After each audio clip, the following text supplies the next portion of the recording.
Bien, hermanos, yo les pido por favor que abran sus Biblias en Marcos capítulo 11. Digo así, Marcos subrayado, porque varios hermanos me habían preguntado: ¿y cuándo vamos a volver a Marcos? Hoy. Marcos capítulo 11. Y vamos a leer los versículos 20 al 26.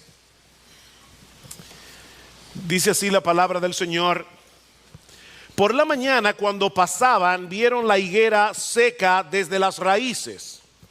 Entonces Pedro, acordándose, le dijo: Rabí, mira, la higuera que maldijiste se ha secado. Y Jesús respondió diciéndoles, no a Pedro, a todos: tened fe en Dios. En verdad os digo que cualquiera que diga a este monte: quítate y arrójate al mar, y no dude en su corazón, sino crea que lo que dice va a suceder, le será concedido. Por eso os digo que todas las cosas por las que oréis y pidáis, creed que ya las habéis recibido y os serán concedidas. Y cuando estéis orando, perdonad si tenéis algo contra alguien, para que también vuestro Padre que está en los cielos os perdone vuestras transgresiones. Pero si vosotros no perdonáis, tampoco vuestro Padre que está en los cielos perdonará vuestras transgresiones. A mediados de los años 60 comenzó una serie de ciencia ficción titulada El túnel del tiempo. ¿Te acuerdas? ¿O no quieres dejar ver que te acuerdas? El túnel del tiempo. Unos científicos podían viajar a través del tiempo para llegar al pasado.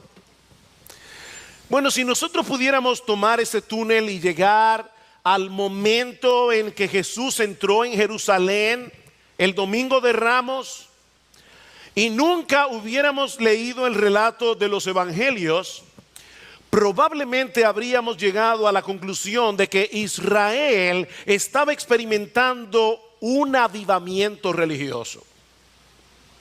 Miles de peregrinos habían venido de todas partes para la fiesta de la Pascua. Se calcula que unas 2 millones de personas se congregaban en Jerusalén en esos días.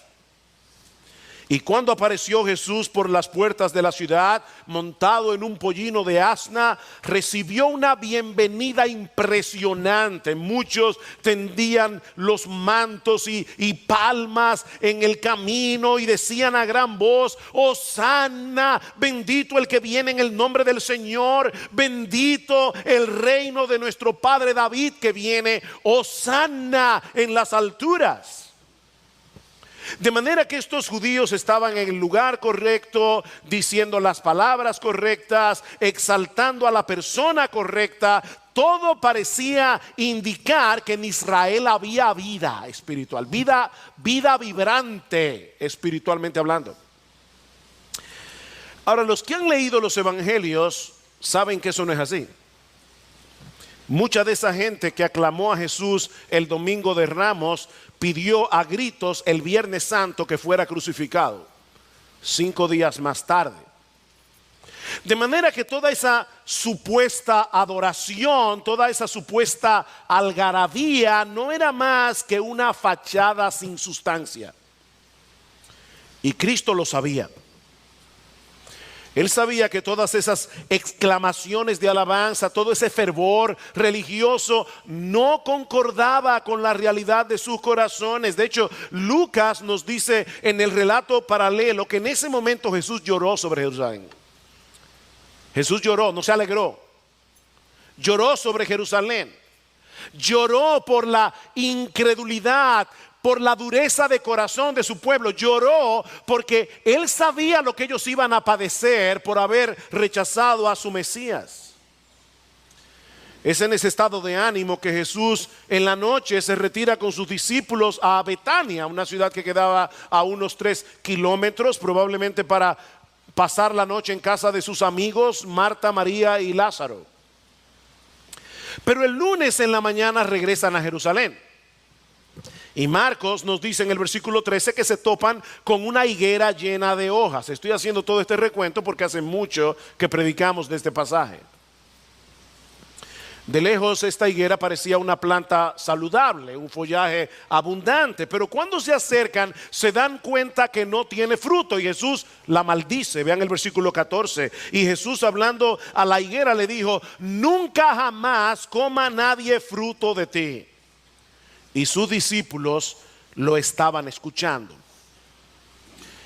Como vimos en nuestro último mensaje hace unos meses atrás, esta no fue una reacción airada de parte de Cristo, simplemente era una lección profética que los discípulos iban a entender más tarde. En el Antiguo Testamento, la higuera era usada simbólicamente para referirse a la nación de Israel. Una higuera llena de frutos era una señal de la bendición divina. Una higuera estéril era una señal del juicio de Dios.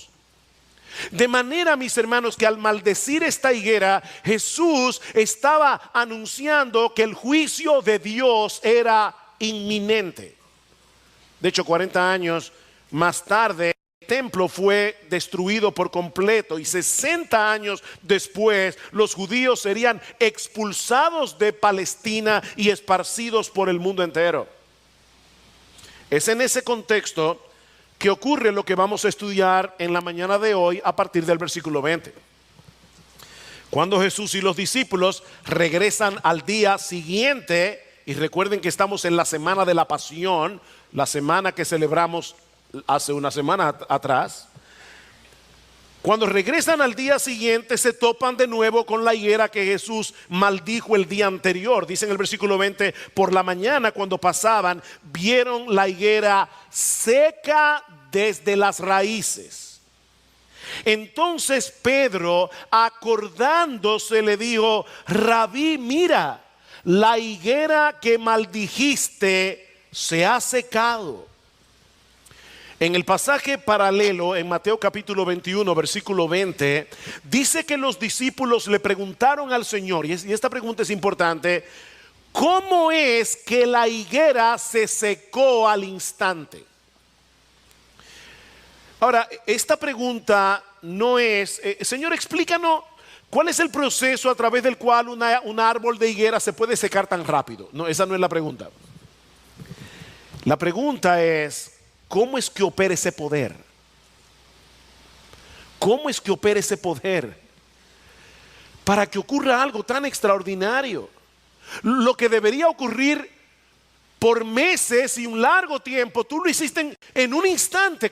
¿Cómo es que ese poder de Dios entra en acción? Esa es la pregunta. Y el Señor aprovecha para hablar de la fe y de la oración. Le dice en el versículo 23: en verdad os digo que cualquiera que diga a este monte: quítate y arrójate al mar, y no dude en su corazón, sino crea que lo que dice va a suceder, le será concedido. Y luego sigue hablando acerca de la oración en el versículo 24. Era sumamente importante que el Señor les hablara de este tema en este momento tan crítico de su ministerio. Hasta este momento los discípulos habían estado físicamente con Jesús. ¿Y quién es Jesús? Jesús es Dios. Jesús es el Dios encarnado. Ellos estaban delante de Dios físicamente todo el tiempo, y Él suplía todo lo que ellos necesitaban. Les faltaba sabiduría, ahí estaba Jesús. Estaban a punto de morir ahogados en el mar de Galilea, ahí estaba Jesús para calmar el mar en tempestad. No tenían comida, estaban en el desierto con más de 5,000 personas, no hay problema, ahí estaba Jesús, que puede alimentar 20,000 personas con 5 panes y 2 peces. Podemos decir que durante esos 3 años y medio que ellos estuvieron con Jesús, la oración dejó de ser una necesidad para ellos. Pero todo estaba a punto de cambiar en unos pocos días. El Señor iba a morir, resucitar, ascender a los cielos, y a partir de ese momento la oración iba a ser para ellos lo mismo que para todos nosotros una parte vital de nuestra vida cristiana. Ellos necesitaban entender, y nosotros también, esa conexión entre la fe, la oración y el poder de Dios. Y es precisamente acerca de eso que trata este pasaje. Vean una vez más el versículo 22.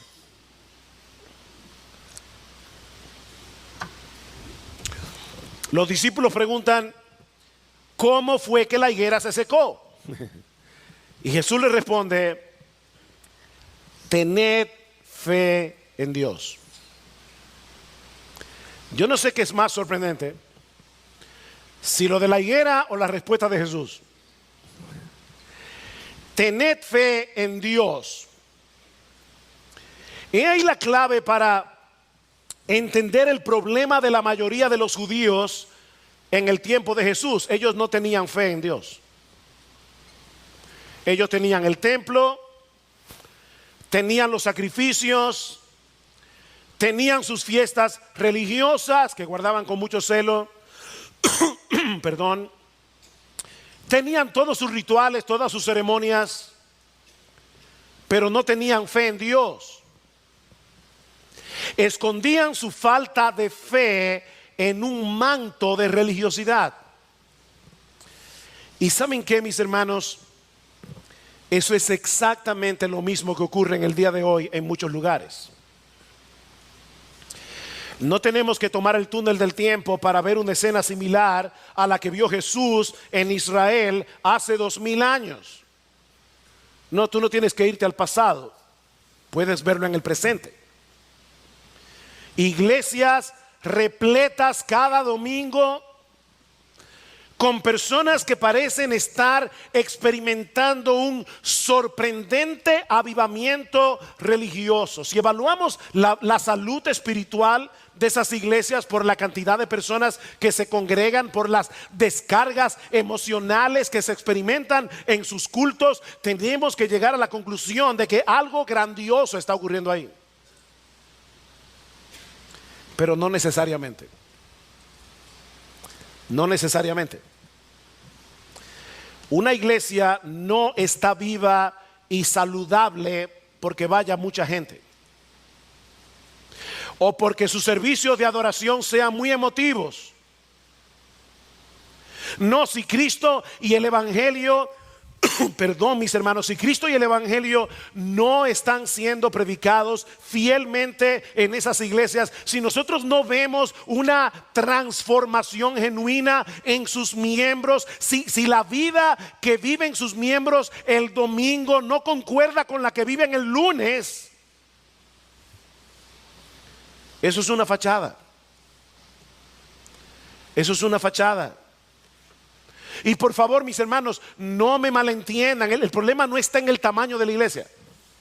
Ojalá que en poco tiempo este local nos quede pequeño. ¿Saben qué bueno sería que en poco tiempo nosotros tengamos que decirle a hermanos de nuestra iglesia que se vayan de aquí a fundar otras iglesias? En la capital hay mucha gente que no quiere ni pensar salir de esta iglesia. No va a haber el momento en que nosotros no vamos a seguir agrandando este local. Qué bueno sería si ya no cabemos más y tenemos que decir: por favor, queremos que 25 familias se vayan a tal lugar de la capital para abrir otra iglesia, o para abrir otra iglesia en otro lugar de la isla. Qué bueno sería, hermanos, que nosotros tuviéramos este local empaquetado de personas. No, el problema no está en el tamaño. Tampoco es un problema el hecho de que los hermanos experimenten una gama muy variada de emociones durante el culto de adoración. Yo disfruto, y ustedes lo saben, yo disfruto las expresiones genuinas de emoción que se manifiestan en nuestros cultos. Y de hecho, aún me gustaría que pudiéramos experimentar un sentido cada vez más profundo de adoración, de reverencia, de alegría, de gozo, aún de tristeza por nuestros pecados, ante la gloria y la majestad de nuestro Dios, ante la hermosura de nuestro bendito Señor y Salvador Jesucristo. Pero mis hermanos, no podemos perder de vista la realidad de que el fervor religioso puede ser falsificado. El fervor religioso puede ser falsificado. La clave no está en el nivel de tu emocionómetro. Esa no es la clave. La clave está en la realidad de tu fe y en los frutos que produce tu fe. Tened fe en Dios.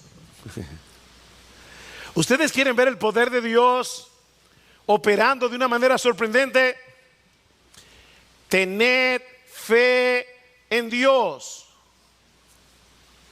No en ti mismo. Hay mucha gente que tiene fe en sí mismo.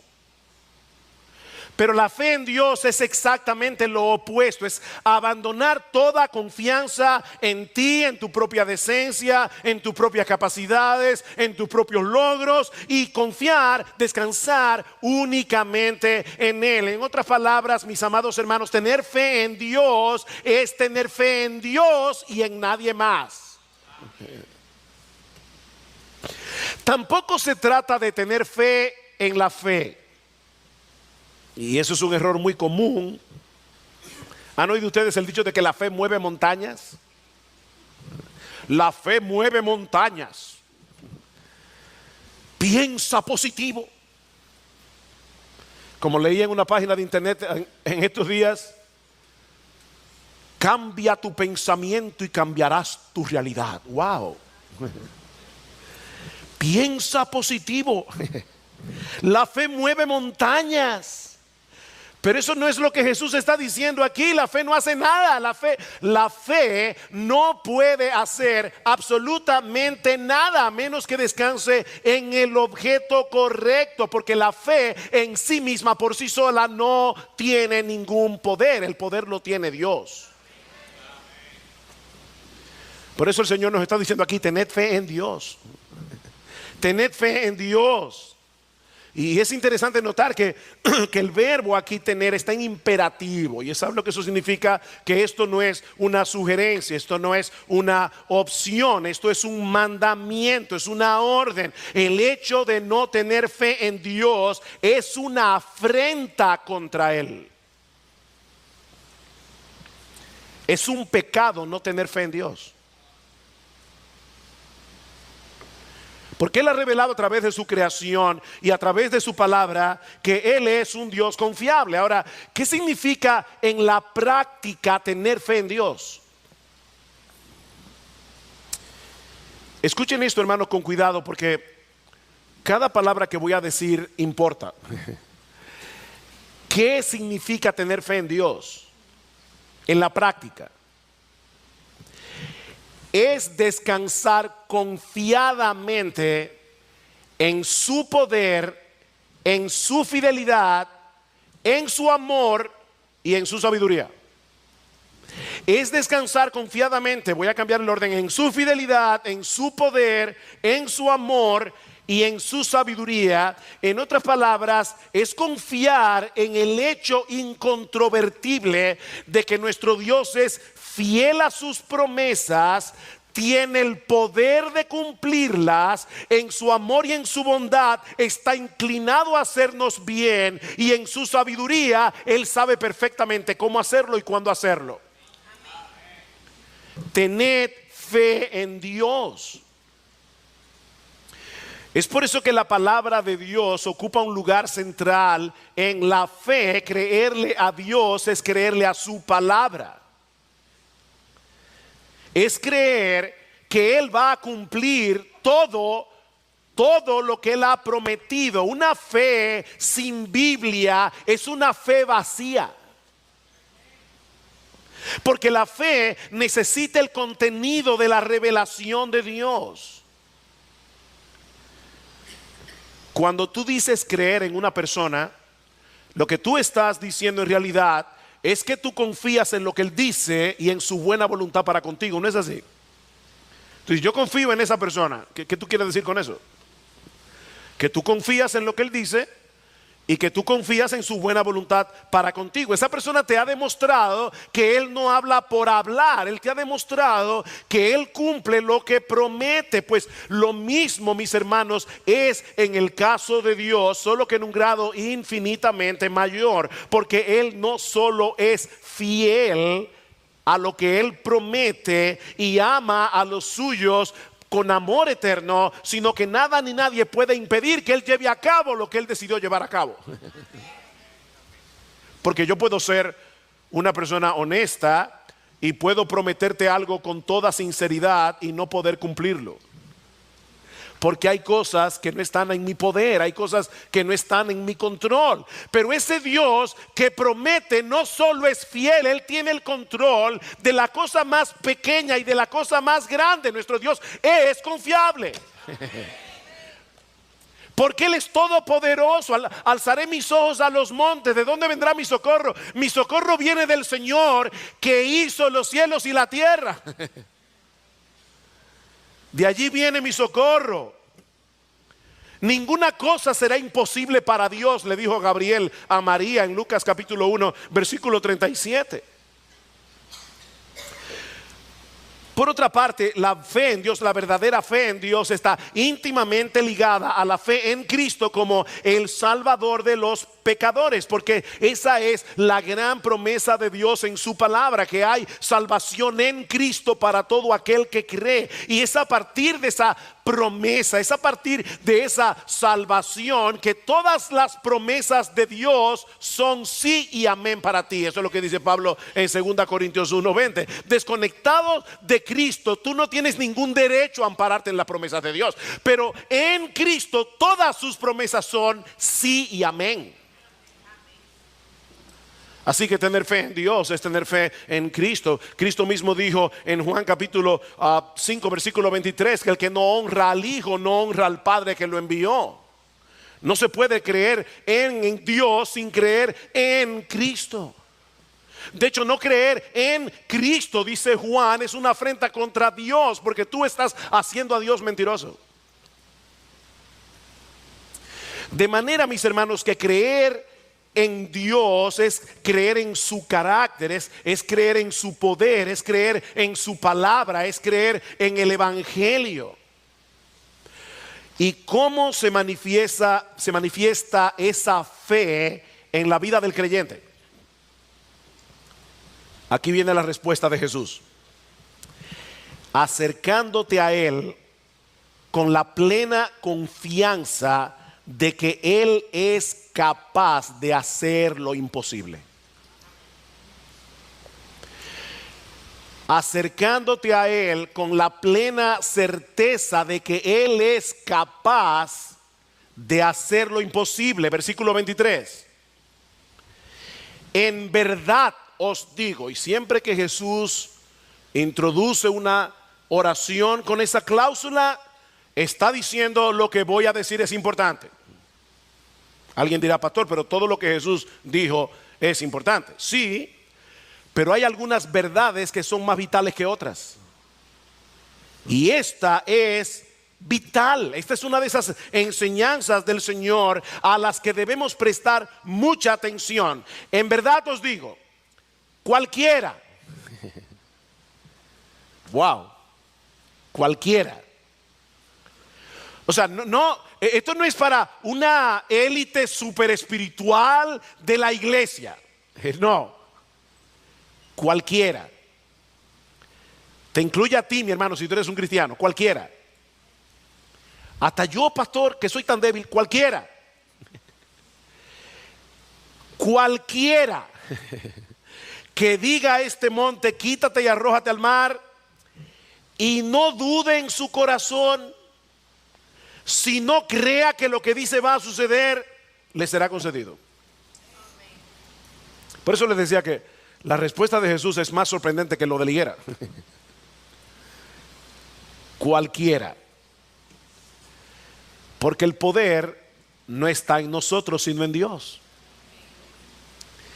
Y ese poder, dice Cristo, está disponible para cualquiera que cree. ¿Tú oíste eso? Para cualquiera que cree, sin dudar. Ahí está la clave, dice Cristo, y no duda en su corazón. La clave está en no dudar del poder de Dios. Es creer que Él es capaz de hacer lo que para nosotros es completamente imposible, que una montaña sea quitada de donde está y sea arrojada al mar, y obviamente el sujeto implícito allí es Dios. Es que Dios quite la montaña y que Dios la arroje al mar, solo porque una persona lo pida. Es imposible de que ocurra, pero Dios puede hacerlo. Dios puede hacerlo, si lo pide sin dudar. No como esa niña que cuando sus padres le leyeron en el devocional ese texto, dijo: lo voy a poner a prueba mañana. Y había una montaña que se veía desde su habitación, y ella dijo: Señor, yo quiero que mañana esa montaña no esté ahí. Esperó tempranito, se levantó bien emocionada, abrió la ventana y por supuesto ahí estaba la montaña. Dice: yo sabía que no se iba a mover. No, es Cristo dice, y no duda. Ahora, hermanos, esto es un lenguaje hiperbólico. Obviamente es un lenguaje hiperbólico. Ninguno de los profetas del Antiguo Testamento alguna vez le pidió a Dios que moviera una montaña de su lugar. De hecho, ni siquiera Cristo pidió eso nunca, ni los apóstoles. Lo que Jesús está diciendo aquí, esto es una forma de hablar entre los judíos en aquellos días. Lo que Jesús está diciendo aquí es que la verdadera fe se acerca a Dios creyendo que Él es capaz de hacer lo imposible. Él es capaz de hacer lo que nadie puede hacer. En un momento vamos a ver que esto no es una carta blanca para pedirle a Dios todo lo que se nos antoje. Pero no hemos llegado ahí. El punto es que la verdadera fe no tiene un conflicto interno entre lo que yo digo con mi boca y lo que yo creo con mi corazón. Ese es el hombre de doble ánimo del que habla Santiago, que es como las ondas del mar. No. Yo no le estoy diciendo algo a Dios, pidiéndole algo difícil, pensando en mi corazón que a final de cuentas Él es incapaz de hacerlo. No, mis hermanos, como dice Andrew Murray, tenemos un Dios que se deleita en imposibilidades. Y John Newton decía: tenemos un Dios al que nadie le puede pedir demasiado. Qué bueno eso, ustedes se imaginan. Nosotros tenemos a un Dios al que nadie puede pedirle demasiado. Él es el creador de los cielos y la tierra. Dios simplemente dijo: sea la luz, salga el universo, sean las estrellas, los planetas. Ese es tu Dios. ¿Tú crees eso? ¿Tú crees eso? Que Dios en 6 días hizo los cielos y la tierra, en 6 días. Y lo hizo en 6 días para darnos un patrón, porque lo hubiera podido hacer en un segundo. Y dice Job: y eso, que eso es nada más el susurro de su voz, pero el trueno de su poder, ¿quién lo puede comprender? O sea, todo lo que tú ves fue que Dios dijo que sea y fue hecho. Si Él hubiera tronado, yo te voy a imaginar. Versículo 24. Por eso os digo que todas las cosas por las que oréis y pidáis, creed que ya las habéis recibido y os serán concedidas.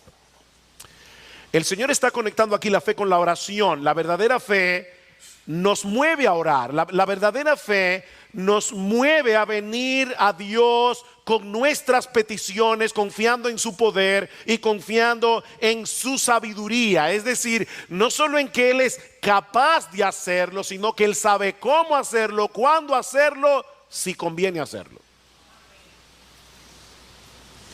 La oración es la expresión de la fe que procura la gloria de Dios, porque cuando tú oras, tú estás mostrando que esas cosas que pedimos, que son imposibles, si suceden, no sucedieron porque sí, sino porque tú se las pediste a Dios. De esa manera Dios se glorifica cuando Él responde a nuestro clamor. No tenéis porque no pedís, dice Santiago 4:2. Mis hermanos, Dios actúa a través de medios y Él escogió la oración como el medio de expresión de la fe para que su reino avance. Ahora, no olviden el contexto, mis hermanos, no olviden el contexto, porque muchas locuras se han dicho de ese texto por olvidar el contexto. Los discípulos en ese momento necesitaban entender eso, porque Cristo iba a entregarles en pocos días la encomienda de que llevaran este evangelio hasta lo último de la tierra, a pesar de toda la oposición que ellos iban a tener que enfrentar, primero de parte de los judíos, luego de parte de los romanos. Ahora la pregunta es, ¿cómo podían ellos llevar a cabo una tarea tan extraordinaria creyendo, orando y predicando?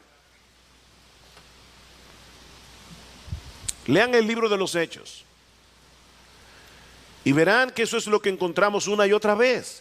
El avance del evangelio en medio de mucha hostilidad, en medio de mucha oposición, orando y predicando la palabra. Orando y predicando.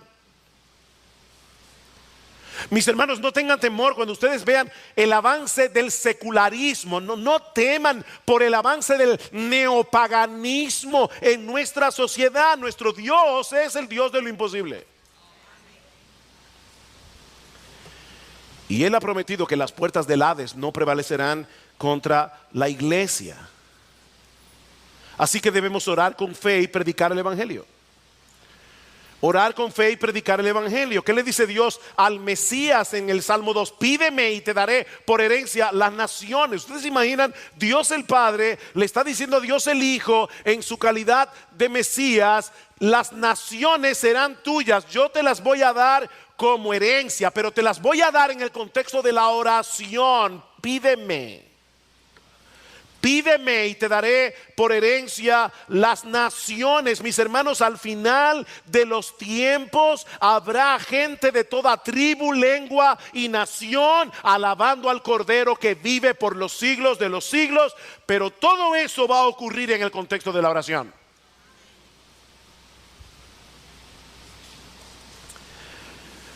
Déjame hacerte una pregunta. ¿Tú anhelas la expansión del reino de Dios? ¿Es el deseo de tu corazón que más y más personas vengan a Cristo en arrepentimiento y fe para que Él sea cada vez más ampliamente alabado, servido, amado, adorado en este mundo? ¿Tú anhelas eso? Entonces, mi hermano, debes orar y debes predicar. Porque Dios ha conectado el avance de su reino con la oración y la predicación del evangelio. Por eso es tan importante el culto de oración entre semana. Cuando el pueblo de Dios ora, cosas extraordinarias ocurren, mis hermanos. Montañas de pecado y de incredulidad son removidas cuando la iglesia ora.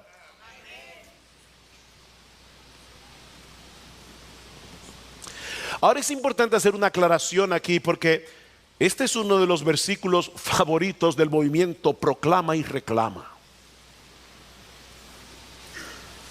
que se ha hecho tan popular en estos días, como si el mero hecho de yo decir algo con mis palabras hará que ocurra. Conocí hace unos años a la esposa de un pastor, lamentablemente, que ella tomó literal: todo lo que pisara de la planta de tu pie será tuyo. Una promesa que Dios le dio a Israel. Pero no, ella llegaba a una casa y decía: esto es mío.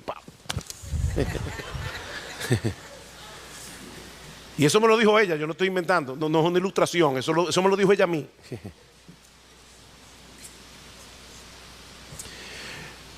Mis hermanos, lo primero que yo debo decir es que este no es el único texto de la Biblia que habla de la oración. Este no es el único texto de la Biblia que habla de la oración. Nosotros cometemos muchas locuras cuando sacamos un texto del contexto bíblico. Y eso es lo que está haciendo mucha gente en el día de hoy. En el texto de Santiago que citamos hace un momento, Santiago capítulo 4, dice que algunos no tienen lo que desean porque no lo piden, pero luego añade en el versículo 3 que otro pide y tampoco lo obtienen porque piden mal. Piden mal para gastar en sus deleites, no para la gloria de Dios. Y Juan dice en primera de Juan capítulo 5 versículo 14, esta es la confianza que tenemos delante de Él, que si pedimos cualquier cosa conforme a su voluntad, Él nos oye. Conforme a su voluntad. La oración no es un intento de torcer la voluntad de Dios. No, mis hermanos, es un medio a través del cual nosotros nos sintonizamos con la voluntad de Dios. Sintonizamos nuestra voluntad con la suya a través de la oración. Es lo mismo que dice el Señor Jesucristo en Juan capítulo 14 versículo 13. Todo lo que pidáis en mi nombre, para que el Padre sea glorificado en el Hijo, yo lo haré. Todo lo que pidáis en mi nombre. ¿Y eso qué significa? John MacArthur dice: todo lo que sea consistente con mi persona, consistente con mis propósitos, consistente con mi plan y consistente con mi reino. Eso es orar en mi nombre. Es lo que Cristo habría pedido si estuviera en tu lugar. Miren, mis hermanos, el creyente que conoce las promesas de Dios revelada en su palabra y anhela su gloria y la expansión de su reino, él va a orar en sintonía con el corazón de Dios. Porque él conoce su voluntad. Porque él desea que su voluntad prevalezca por encima de todo. Pero hay algo más que debemos tomar en cuenta al leer este texto en su contexto. El Señor dice a sus discípulos en el versículo 22 que ellos deben tener fe en Dios, no en la oración. Y esta es una distinción extremadamente importante. La persona que tiene fe en la oración es la que piensa que por el hecho de orar las cosas van a suceder como él quiere. La persona que tiene fe en Dios cree que Él es poderoso para hacer lo imposible, pero confía también en que en su sabiduría Él sabrá lo que es mejor. Cuando un creyente le ora a Dios, está dejando el asunto en sus manos, sabiendo que Él siempre responde nuestras peticiones. A veces dice que sí, a veces dice que no. A veces dice que te esperes un poco más. Y a veces te responde realmente lo que tú pediste, pero no como tú querías. Pero te respondió lo que tú pediste. ¿Saben que el hecho de que al orar nosotros no sabemos con certeza cómo Dios va a responder esa oración no es dudar de Dios? Es descansar en Él. Y yo digo eso porque cuando yo era nuevo creyente, yo leí un libro que me hizo mucho daño. Creo que se titulaba El poder de la oración eficaz. Y cuando yo leí ese libro con meses de convertido, hay una cosa que decía ese libro que me hizo mucho daño. El autor del libro decía que nunca un creyente debe decirle a Dios en oración: Señor, si es tu voluntad. Porque si decimos eso, ya estamos dudando de que Dios va a hacer lo que yo quiero que Él haga. Pero hermanos, eso no es dudar. Eso fue lo que Jesús le dijo al Señor en el huerto de Getsemaní. No, eso no es dudar, eso es descansar en la soberanía de un Dios que sabe lo que a mí me conviene. Hay una historia en el capítulo 3 del libro de Daniel que ilustra esto de una forma muy dramática. El rey Nabucodonosor hizo una enorme estatua de oro y emitió el decreto de que todos debían adorarla o de lo contrario serían arrojados en un horno de fuego ardiente. Los tres amigos de Daniel, que eran hombres fieles a Dios, Sadrach, Mesac y Abednego, rehúsan postrarse ante la estatua, son llevados delante del rey. El rey les da otra oportunidad, les dice que se están dispuestos a recapacitar y postrarse ante la estatua, porque si no la adoráis, inmediatamente seréis echados en un horno de fuego ardiente. ¿Y qué Dios será el que os libre de mis manos? Uy, qué arrogante.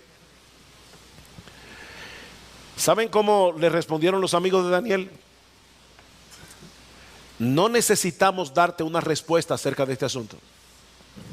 Ciertamente nuestro Dios, a quien servimos, puede librarnos del horno de fuego ardiente, y de tu mano, oh rey, nos librará. Pero si no lo hace,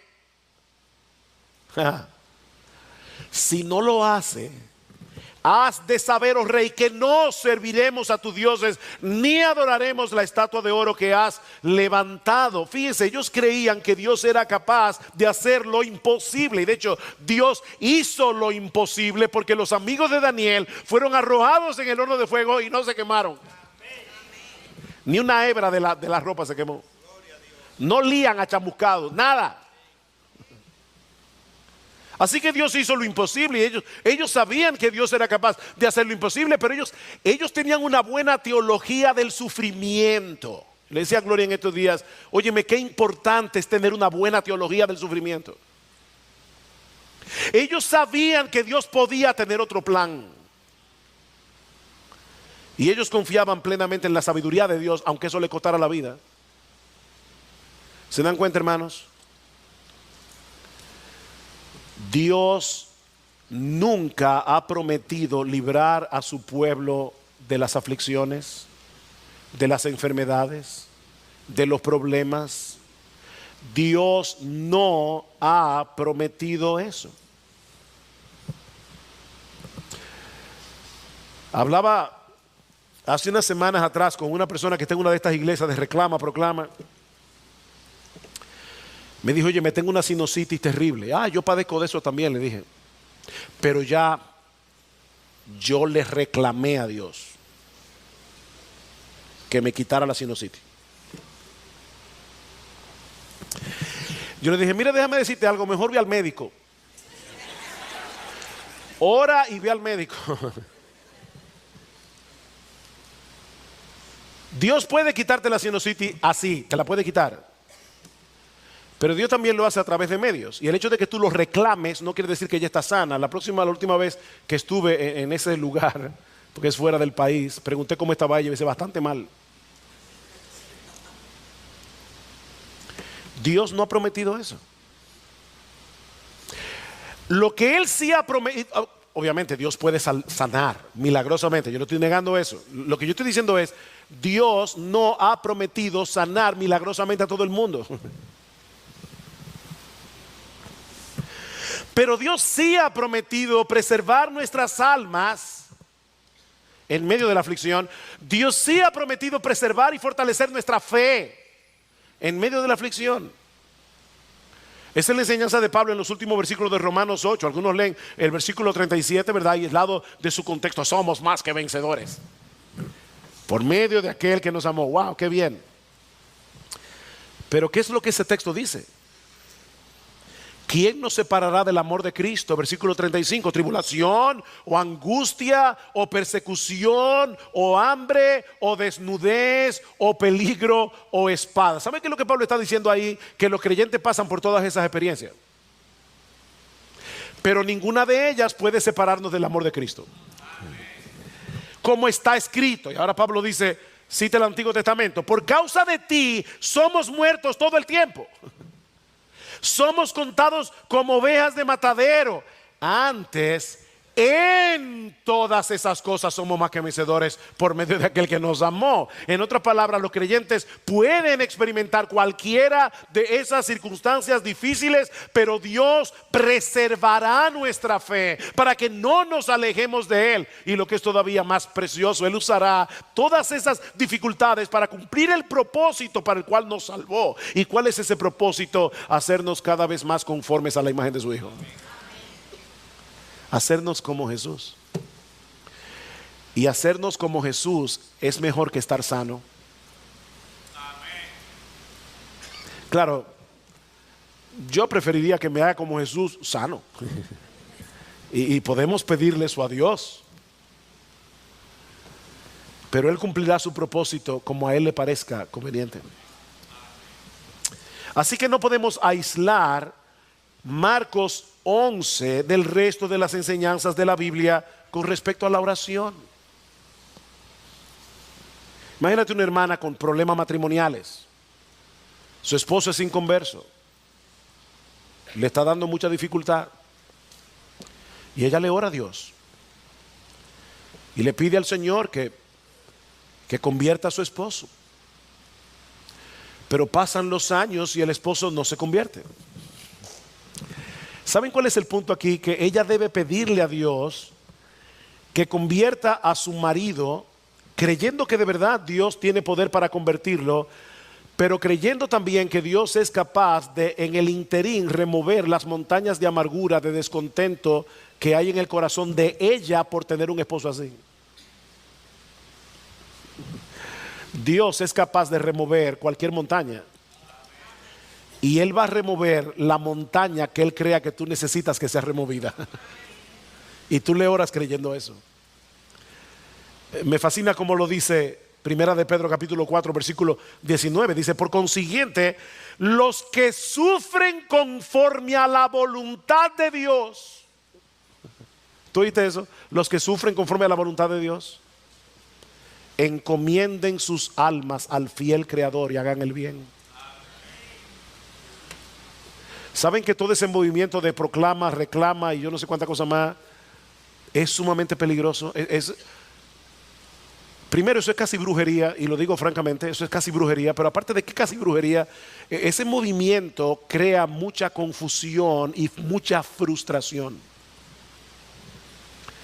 Porque por ahí hay un montón de personas que han reclamado y han proclamado y han dicho 10,000 cosas y no ha pasado lo que quieren, y terminan dejando de tener fe en Dios, simplemente porque quieren que Dios haga una cosa que Él nunca prometió.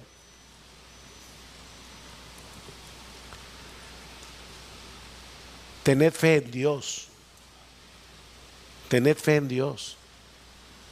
Pero hay algo más que el Señor dice en nuestro texto, y ya veo que el tiempo se fue, así que lo veremos mucho más brevemente. Y es que la verdadera fe nace de un corazón que ha sido hecho partícipe de la gracia perdonadora de Dios.